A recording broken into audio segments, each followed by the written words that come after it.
We start with a point.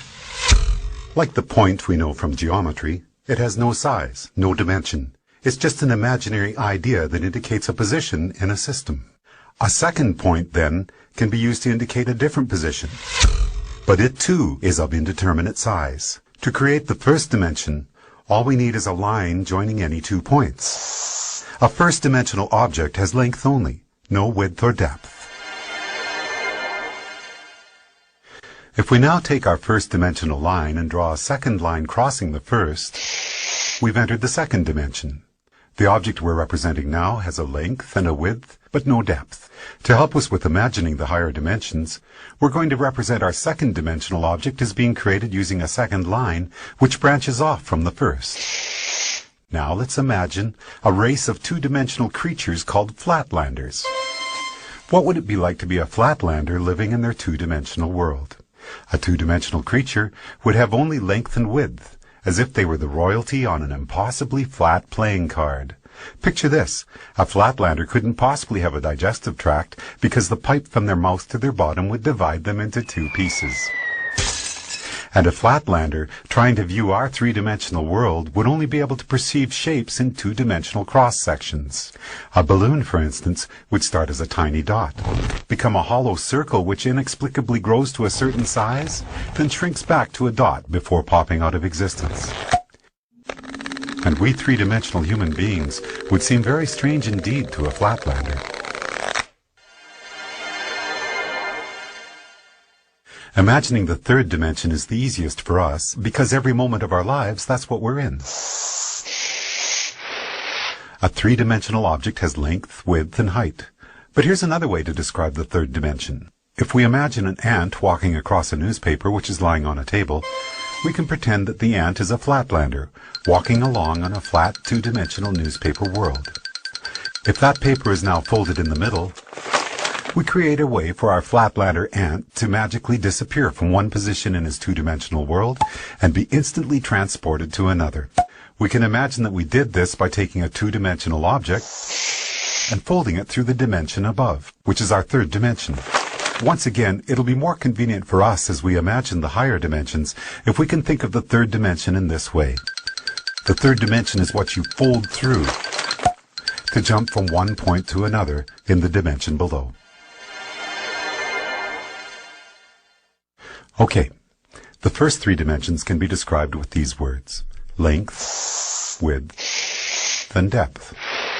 What word can we assign to the fourth dimension? One answer would be duration. If we think of ourselves as we were 1 minute ago, and then imagine ourselves as we are at this moment, the line we could draw from the 1 minute ago version to the right now version would be a line in the fourth dimension. If you were to see your body in the fourth dimension, you'd be like a long undulating snake, with your embryonic self at one end and your deceased self at the other. But because we live from moment to moment in the third dimension, we're like our second-dimensional flatlanders.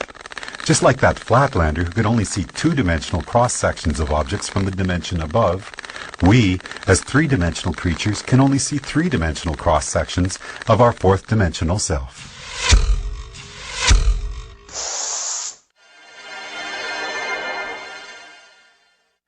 One of the most intriguing aspects of there being one dimension stacked on another is that down here in the dimensions below we can be unaware of our motion in the dimensions above. Here's a simple example. If we make a Mobius strip, take a long strip of paper, add one twist to it and tape the ends together, and draw a line down the length of it, our line will eventually be on both sides of the paper before it meets back with itself. It appears, somewhat amazingly, that the strip has only one side, so it must be a representation of a 2-dimensional object. And this means that a 2-dimensional flatlander, traveling down the line we just drew, would end up back where they started without ever feeling like they had left the second dimension. In reality, they would be looping and twisting in the third dimension, even though to them it felt like they were traveling in a straight line. The fourth dimension, time, feels like a straight line to us, moving from the past to the future. But that straight line in the fourth dimension is, like the Mobius strip, actually twisting and turning in the dimension above. So the long undulating snake that is us will feel like it is moving in a straight line in the fourth dimension, but there will actually be, in the fifth dimension, a multitude of paths that we could branch to at any given moment. Those branches will be influenced by our own choice, chance, and the actions of others. Quantum physics tells us that the subatomic particles that make up our world are collapsed from waves of probabilities simply by the act of observation. In the picture we are drawing for ourselves here, we can now start to see how each of us are collapsing the indeterminate wave of probable futures contained in the fifth dimension into the fourth dimensional line that we are experiencing as time. What if you wanted to go back into your own childhood and visit yourself? We can imagine folding the fourth dimension through the fifth, jumping back through time and space to get there. But what if you wanted to get to the world where, for example, you had created a great invention as a child that by now had made you famous and rich? We can imagine our fourth dimensional selves branching out from our current moment into the fifth dimension. But no matter where you go from here, the great child inventor timeline is not one of the available options in your current version of time. You can't get there from here, no matter how much choice, chance, and the actions of others become involved. There are only two ways you could get to that world. One would be to travel back in time, somehow trigger the events that caused you to come up with your invention, then travel forward in the fifth dimension to see one of the possible new worlds that might have resulted. But that would be taking the long way. The shortcut we could take would involve us folding the fifth dimension through the sixth dimension, which allows us to instantly jump from our current position to a different fifth dimensional line. In our description of the fourth dimension, we imagine taking the dimension below and conceiving of it as a single point. The fourth dimension is a line which can join the universe as it was 1 minute ago to the universe as it is right now. Or, in the biggest picture possible, we could say that the fourth dimension is a line which joins the Big Bang to one of the possible endings of our universe. Now, as we enter the seventh dimension, we're about to imagine a line which treats the entire sixth dimension as if it were a single point. To do that, we have to imagine all the possible timelines, which could have started from our Big Bang, joined to all the possible endings for our universe, a concept which we often refer to as infinity, and treat them all as a single point. So for us, a point in the seventh dimension would be infinity, all possible timelines which could have or will have occurred from our Big Bang. When we describe infinity as being a point in the seventh dimension, we're only imagining part of the picture. If we're drawing a seventh dimensional line, we need to be able to imagine what a different point in the seventh dimension is going to be, because that's what our line is going to be joined to. But how can there be anything more than infinity? The answer is, there can be other completely different infinities created through initial conditions which are different from our own Big Bang. Different initial conditions will create different universes, where the basic physical laws such as gravity or the speed of light are not the same as ours. And the resulting branching timelines from that universe's beginning to all its possible endings will create an infinity which is completely separate from the one which is associated with our own universe. So the line we draw in the seventh dimension will join one of those infinities to another. And as boggling as the magnitude of what we're exploring here might be, if we were to branch off from that seventh dimensional line to draw a line to yet another infinity, we'd then be entering the eighth dimension.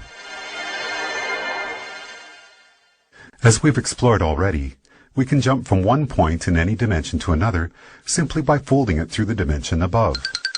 If our ant on the newspaper were a two-dimensional flatlander, then folding his two-dimensional world to the third dimension would allow him to magically disappear from one location and appear in a different one. As we're now imagining the ninth dimension, the same rules would apply. If we were to be able to instantaneously jump from one eighth dimensional line to another, it would be because we're able to fold through the ninth dimension. Before we discuss the first dimension, we could say that we first started out with dimension 0, which is the geometrical concept of the point. A point indicates a location in a system, and each point is of indeterminate size. The first dimension then takes two of these points and joins them with a line. When we imagined the fourth dimension, it was as if we were treating the entirety of three-dimensional space in a particular state as a single point, and drawing a fourth-dimensional line to another point, representing space as it is in a different state. We often refer to the line we have just drawn as time. Then, in the 7th dimension, we treated all of the possible timelines which could be generated from our Big Bang as if this were a single point, and imagine drawing a line to a point representing all the possible timelines for a completely different universe. Now, as we enter the 10th dimension, we have to imagine all the possible branches for all the possible timelines of all the possible universes and treat that as a single point in the 10th dimension. So far, so good. But this is where we hit a roadblock. If we're going to imagine the 10th dimension as continuing the cycle and being a line, then we're going to have to imagine a different point that we can draw that line to. But there's no place left to go. By the time we have imagined all possible timelines for all possible universes as being a single point in the 10th dimension, it appears that our journey is done. In string theory, physicists tell us that superstrings vibrating in the 10th dimension are what create the subatomic particles which make up our universe, and all of the other possible universes as well. In other words, all possibilities are contained within the 10th dimension, which would appear to be the concept we have just built for ourselves, as we imagined the 10 dimensions built one upon another.